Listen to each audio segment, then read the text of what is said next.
Morning duty থাকলে সন্ধেবেলাটা বেশ নিজের মতো করে কাটানো যায়, তাই না? বেশ নিজের পছন্দের কাজ, একটু চায়ের কাপ হাতে গল্পের বইতে ডুব দেওয়া, বা একটু চায়ের কাপ হাতে আড্ডায় রাজাউজির মারা, চায়ের প্রতিটা ড্রপের স্বাদ তাড়িয়ে তাড়িয়ে উপভোগ করা। আর তারপর রাতে নিজের পছন্দের কোনো খাবার, হোক না তা সাধারণ আড়ম্বরহীন, কিন্তু আপনাকে হয়তো মনে করিয়ে দেয় কোনো প্রিয়জনের রান্নার স্বাদ বা বিশেষ কোনো মুহূর্ত, যা কিনা ওই সাধারণ খাবারকেই অসম্ভব সুস্বাদু করে তোলে।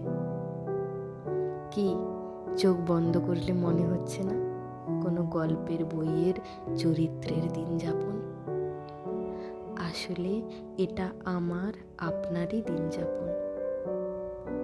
শুধু মুহূর্তগুলোকে আমরা হেলায় চলে যেতে দিই, তার স্বাদটুকু চেটেপুটে নিতে পারি না।